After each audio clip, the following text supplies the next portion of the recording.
So here's another thing that they love to do. They love to send these idiots with the skull cap, with the skull symbol on their cap or on their shirt afterwards. Right? So I guess, you know, from studying this program, you look at when they do stuff like that, they're trying to say that you are poison. I'm not poison. I don't have a poison mind, and nothing in my body or in my body is poison. Okay? These people are poison. And again, they are master projectionists, right?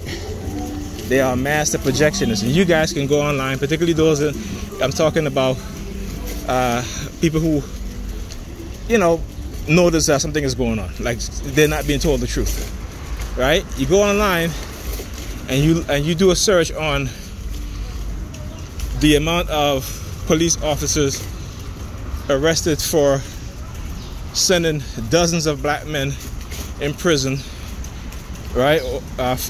Planting evidence, right?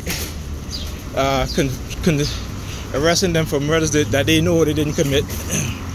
Then you look at DAs who have evidence that says, that can prove the accused of being wrong. I mean, the accused of being innocent, and they hold on to that piece of information during discovery. They don't give it to the defense, right?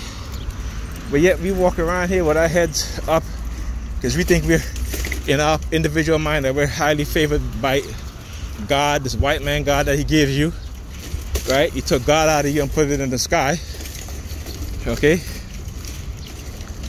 And so, you know, we ignore the shit that is damaging us, you know, white supremacy and white supremacists, and we act as if, you know, we're blessed. You know what I'm saying? We suffer from so many illnesses, right? But yeah, we're blessed, right? You know that black people are the most obese people in America, right? Dying from diabetes, hypertension, stress, suicide. But oh yeah, we're blessed. We are so blessed. We are so highly favored, you know, and that's the delusion. And that is the self-deception and the separation from reality that has been conditioned into our psyche. All right, and when people like me, when they try to target people like me because for whatever reason they're white supremacists and those racist cops afraid, you know, and you look at black men and the state of black men today, how they're effeminized, they are, you know, when it comes to decision making, you know, they don't know how to make good decisions. And it's something that has been passed down, right? And you look going back from the 80s to the 90s, the increase of single mothers, a single parent household with the mother raising 1 or 2 kids, and she's not teaching her male children, you know, the truth about life, right? She's dragging them to church, read the Bible, bringing them to play sports on the dream that they'll make it to the NBA. You know, she's not saying, hey son, you know, go into engineering, go into computer science, right? Go into career field of studies in which you can help the black community and your people to build things, to create things. You know, no engineering, nothing like that, right? And black women getting into the healthcare system, and you know, and it's funny because people like to talk about Kevin Samuels, but he's absolutely right. The majority, the 2 major employers of black women are the federal government and retail. Okay, that's it. You know, and so again, you know, we have got to do better as a people. You know, that's what I told my son. I said, listen, you know, you need to go into computer science. And what does his mother do? She puts him into accounting. Tell him, oh, you know, go to expensive school, St. John's, and he wasn't doing well. You wonder why he wasn't doing well? Because she raised him to be independent, to be his own man. Okay, so now at 16, 17, no one can tell him nothing, because he's going to do what he's going to do. Because according to his mother, he is a man. He is her man, right? And guess what? She did a terrible job of raising her man. So, you know, again,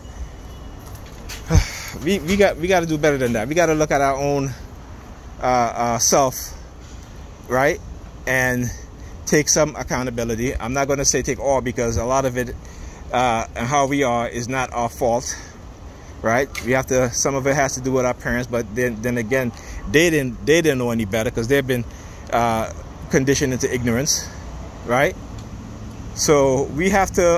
Like I said, we have to do better, and make sure the next generation don't follow the same mistake, because we're moving backwards. We're not moving forward, right? As a people, we are moving backwards. Every generation is getting dumber and dumber, and we don't see it. You know what I'm saying? We don't see it. You look at other communities, they're moving forward. They're getting it. Their children is learning engineering, computer science, and all this stuff. And what are we teaching our children? The Bible and Jesus, bringing them to church. Right? And in America, black people, matter of fact, over the world, black people is at the bottom. So if we pray to this God so much, and we talk about we highly favor, why is it that the majority of us are at the bottom? Why? We have to undo the indoctrination of westernized religion. Like I said, they took the God out of us and put it in the sky, so we can always look up for some false God to do things for us, where we used to do for ourselves. We build the pyramids, we build monolithic structures. Before white people came to Africa, they were living in caves. When they got to our ancestors educated them. It wasn't the other way around, people. Our ancestors educated them. We gave them their civilization, which they copied off of us, either through conquering us or coming and learning. But that's the history that they don't want to teach us, right? Technologies that they've developed, and they tell you that, oh, it's a lie, and and it's, you know, things like this is not available. It'll be available in the next 50 or 100 years. No. They hide these things from us because they want to keep us ignorant. That's what they're doing, right? They're hiding these things from us because they want to keep us ignorant, right? Because what we don't know, and if they have us believe that it's in the movies, you know, when it comes to the reality, we don't conceive it in our mind. We take it out of our mind. So when a person, like I said, when I give you information, I said, look, this is in the 1960s. They were implanting chips, right, microchips, into the brain of animals and human beings, planting electrodes, controlling our emotions, our actions. Okay, reading our mind. People say, oh, that's impossible. That's impossible. We do this to ourselves when we get our children trapped in this cycle of ignorance, and they end up right where the white supremacists want them, which is in the prison system or in the mental institution. Right? But we're too stupid to realize that. And anybody who speaks the truth, you are conditioned automatically to attack them, to doubt them. You know, you can't make this shit up. Look, yeah. Well, look at your watch. Yeah, okay. Yeah, see, I turned that she wants to move. The fuck out of here. Look, I'm gonna give you the middle finger. There you go. Fuck out of here. Yeah, so you know, like I said, it is the way it is, man, because those of us, we don't want to learn, we don't want to, and you know, when they hook us into this cult, right, we think we have power, we think we can control somebody, we think we can deny them of a job, because you know what, it has been done to us. All right, so we have learned, and we repeat the same cycle as the white supremacists in terms of how they treat us. We treat us, each other, and ourselves the same way, right? When they're holding us down, we want to hold each other down. When they're miseducating us, we want to miseducate each other.